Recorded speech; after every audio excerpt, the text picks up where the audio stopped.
Laging handa ang Philippine National Police na magbantay at maghatid ng tulong sa ating mga kababayan na naapektuhan ng pag-alboruto ng Bulkang Mayon sa Albay.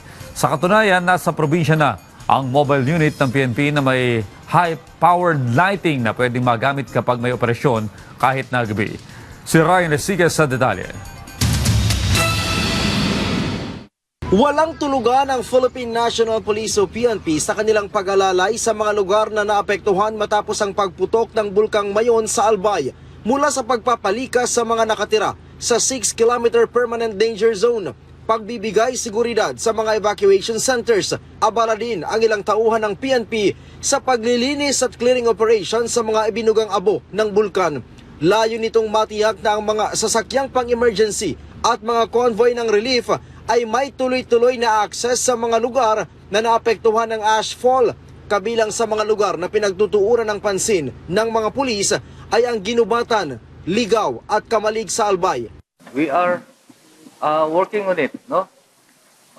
In order to secure, assist our kababayan who are affected in this ashfall. Bukod sa manpower, nasa probinsya na din ang mga mobile unit na may espesyal na kagamitan para sa search and rescue at high-powered lighting para sa operasyon sa gabi. It's not only about the ashfall, but months before this ashfall, tuloy-tuloy na po yung pulis natin na nagpapatrol at tumutulong dyan. And the rest of the security assistance as well as public safety assistance ng ginagawa ng PNP, patuloy po yan. Inatasan din ng hepe ng pambansang pulisya ang Police Regional Office 5 na panatilihin ang presensya sa mga kalsada na nabalutan ng abo kung saan halos zero visibility ang lugar. Nakapag-abot na din ang PNP ng 5,000 food packs para sa mga residente ng Ginubatan, Albay.